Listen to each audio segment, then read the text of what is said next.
नमस्कार मित्रांनो, मी Rishabh Bachhav, Ramakrishna college of Ayurveda medical sciences Bhopal, BMS second इयरचा विद्यार्थी. BMS सेकंड इयरमध्ये असताना मनात प्रश्नच प्रश्न आहे.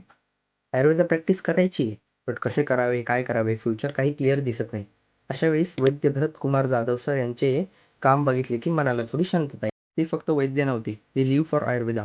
त्यांनी स्वतःचा विचार न करता आयुर्वेद लोकांपर्यंत कसा पोहोचेल याचा नेहमी विचार केला. आज आपण पुस्तकाची 1-2 पाने वाचतो आणि पुस्तक साईडला ठेवतो. त्यांनी स्वतःची 5 पुस्तकं लिहिली आणि ही पुस्तकं म्हणजे फक्त अभ्यास नव्हे, तर त्यांची जीवनाची एक कथा आहे, लाईफ एक्सपिरियन्स आहे. एका नॉर्मल WhatsApp ग्रुपपासून आज 15,000 प्लस वैद्यांचा परिवार त्यांनी तयार केला आहे. This is not a luck, this is a vision. तेथे सिनियर वैद्य ज्युनियर वैद्यांना गाईड करतात. कोणी मोठे नाही, कोणी लहान नाही. आणि सगळ्यात महत्त्वाचं, लेस मेडिसिन, मोर हिलिंग. मी सेकंड इयर BMSचा विद्यार्थी. फारसं काही माहीत नाही, बट एवढं नक्की माहिती आहे, जर आयुर्वेदात काही करायचं असेल, तर सरांसारखं विजन नक्की हवं. वैश्विक गुरुकुल आमच्यासाठी फक्त एक व्यासपीठ नाही, तर खरं वैद्य बनण्याचा रस्ता आहे.